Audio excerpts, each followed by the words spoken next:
I'm here with Fleming at the Inn at Celebrity Dairy. This is a very special recipe we're going to make because not only is it scones, which are incredible, but it's using the goat cheese that's made here at the inn as well as the goat milk.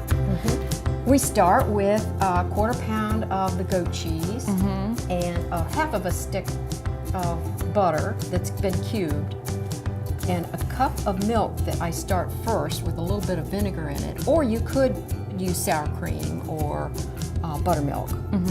And then I put it in the processor and put the flour in.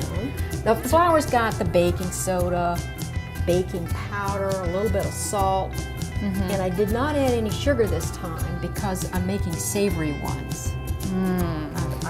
I've used a little bit of herbs in there.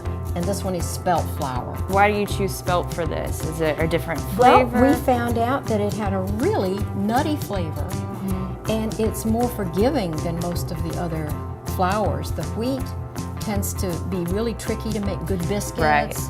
This is foolproof. Now, what I'm doing here is just like with biscuits, you would kind of cut in the butter. That's all I'm doing with the processor, is just cutting it in. I take it off, and you can see it's changed in consistency. It's more like cornmeal now, and that's Which is what you want. Yeah, if you want the that butter nice and everything flaky. has been cut in nicely. So then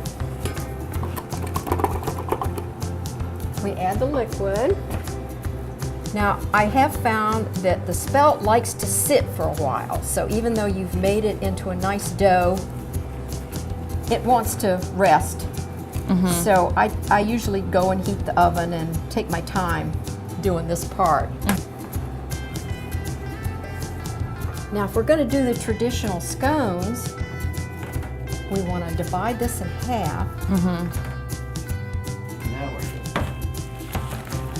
Scones traditionally are cut out of a round in little triangles, just like that. See, I thought you had to have some special scone pan, like the round, use a round cake pan or That's something just like that. because the companies want you to buy those equipment. You don't need it. I mean, this is what the ladies over in Ireland do. And I do kind of push in the points like that a little bit because I find that they get too crispy.